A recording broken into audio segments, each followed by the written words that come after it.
ladies and gentlemen. This is my second time speaking at the Geneva Summit for Human Rights and Democracy, and I'm very grateful to the organizers for making it possible for me to speak to you today. In 2022, I spoke about a country that I call home, Uganda, a nation of 50 million people living under the violent military dictatorship of Gen. Yoweri Museveni, who has for 40 years twisted the law and used the military to stay in power. I told you of how I ran for president against him in 2021, how it was the most violent political campaign yet, and how he massacred hundreds of our people on the 18th and 19th of November 2020. How he shut down the internet on the eve of the election, imprisoned me inside my home for weeks, and then declared himself winner of the 2021 presidential election.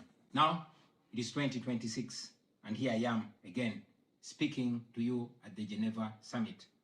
Nothing has changed for the better, only going from bad to worse.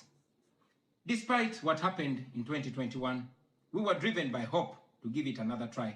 So in 2025, I announced that I was running for president again. For 112 days, I traveled across the country campaigning, and the population turned up overwhelmingly. Yet again, our campaigns were violently attacked, our supporters were murdered, we were blocked from reaching many places, and were also blocked from several media stations. As usual, Museveni shut down the internet again, this time 3 days to the election. And what happened thereafter was not an election, but a military operation. The election was so rigged to the point that even at the polling station where Museveni voted for, he got much more votes than the actual registered voters in the register. Our polling agents in several places were arrested and whisked away. Several of our party officials were arrested and many abducted. 2 female deputy presidents of our political party were abducted and held incommunicado in a military barracks for 3 weeks before being thrown into a prison where they are languishing right at this moment.